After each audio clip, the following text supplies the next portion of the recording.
Hello guys, welcome to my YouTube channel. If you are new to this channel, please like and subscribe. And to my returning subscribers, I want to say a very big thank you for always stopping by. So in this video, I'm going to be showing you guys how I construct my frontal units. So this frontal is 13 by 4, and based on my client's head measurements, ear to ear is 12 inches. So I'm going to cut an inch from the frontal. I will cut half an inch from one end and half an inch from the other end to make it an inch. So I'm taking the measurements right now. As you can see in the video, I just measured half an inch on this end. So I'm going to cut that part out.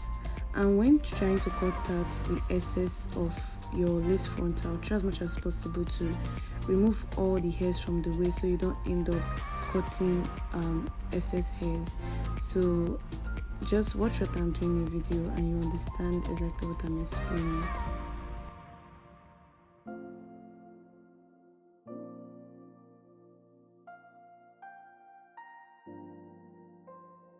This is a medium-sized wig cap, and I'm using a medium-sized cap because my client's circumference is 22, which is a medium size.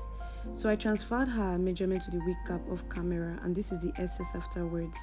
So I'm going to sew this excess net now that I've adjusted the cap, and as you can see, it is tight and fitted to the canvas head. This step is to make sure that your wig fits perfectly on your head or your client's head.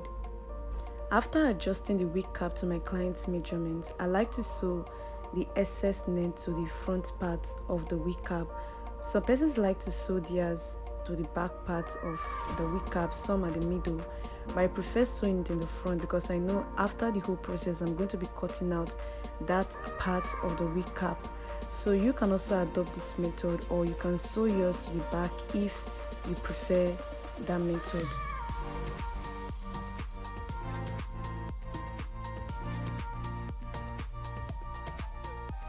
So now the next step is to place your lace frontal slightly in front of your wig cap.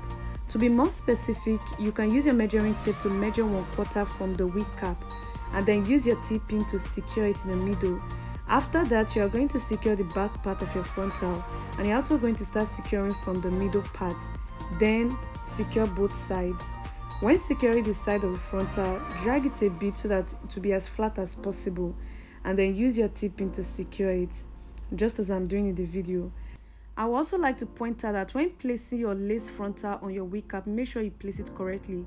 That is, both sides should be equal. One side shouldn't be longer than the other. To be sure both sides are equal, you can fold the frontal into equal halves and then use your chalk to mark the middle, so that when you are placing it, you use your T-pin to secure that part that you marked, because that is going to serve as your middle. So now guys, I like to start sewing my frontal wig from the middle part. So I'm going to start sewing from the middle part to one end and then sew again from the middle part to the other end. Just watch the video and I believe you understand what I'm explaining.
So guys, I'm done sewing this part of the frontal.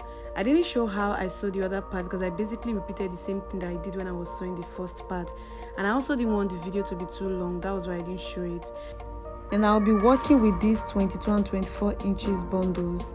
So before sewing in our bundles, we are going to be laying our foundation for the wig, that is drawing the lines that we're going to work with.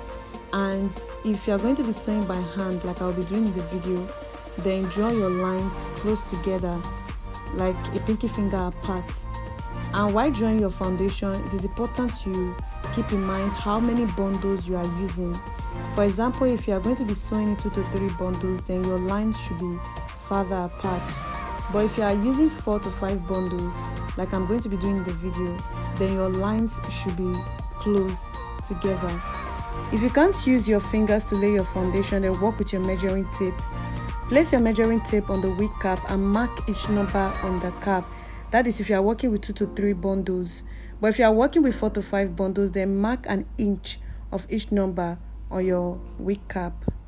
So now we're going to sew in our bundles, and as you can see, I'm using T-pin to secure the other side of the weft so that when I'm sewing in this other part, it won't fall over the place. It is way easier that way because it will help to place your weft in one place.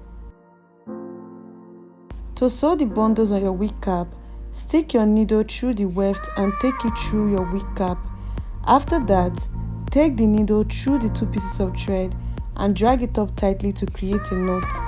We are going to knot it twice to ensure that the hair is secured enough on the wig cap.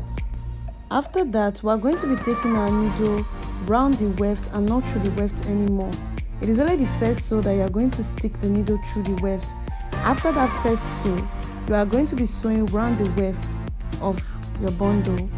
And we're basically going to repeat the same thing till we sew to the very last line on the wig cap.